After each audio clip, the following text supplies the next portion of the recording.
Hey guys, I've had my hands on the S9 Plus for over a week now. Do I think it's worth the upgrade? Let's check it out. I'm sure you'll agree that it's a great looking phone. Samsung never failed to impress with their Galaxy range.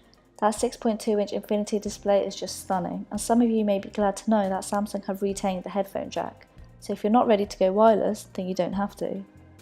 Looking at the back, an obvious change is the position of the fingerprint sensor.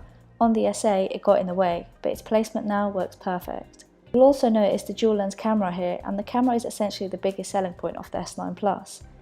It has multiple modes built into the camera app as you can see here, but Pro mode is what I use often. It has a bunch of settings that you have full control over, which is what I love about it. It's even got dual aperture, so you can toggle between the two, like so. The 1.5 mode lets in quite a lot of light, so it's handy for taking shots in low light. In the day, it can sometimes appear too bright.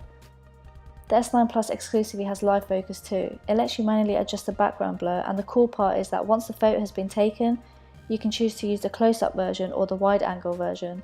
You can even adjust the background blur after you've taken the shot. Sweet. Aside from the hype around the dual aperture, the S9 Plus features Super SloMo, which basically records slow motion video at 960 frames per second, and it's really cool. The only downside is that it's restricted to a 720p resolution. There's also AI emoji, where you can basically have yourself animated. Setting it up is easy, but I have to say it's awfully creepy. I can't say I'd ever use it at all, it just looks a little too weird for my liking. Stereo speakers is another feature Samsung rolled into the S9 Plus. It's hard to get the exact audio as I'm hearing it on video, but have a listen.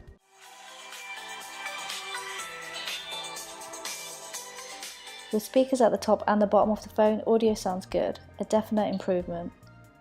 And finally, Intelligent Scan, a brand new feature that combines the iris scanner and facial recognition. I have to say I'm very impressed. It works so much better than face recognition on its own, that's for sure. It worked almost all the time, which is good, but I also found that it worked when I wasn't even looking at the phone, which is not so good. But all in all, the S9 Plus is a great phone.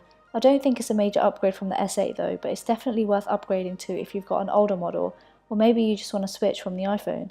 Either way, you won't be disappointed.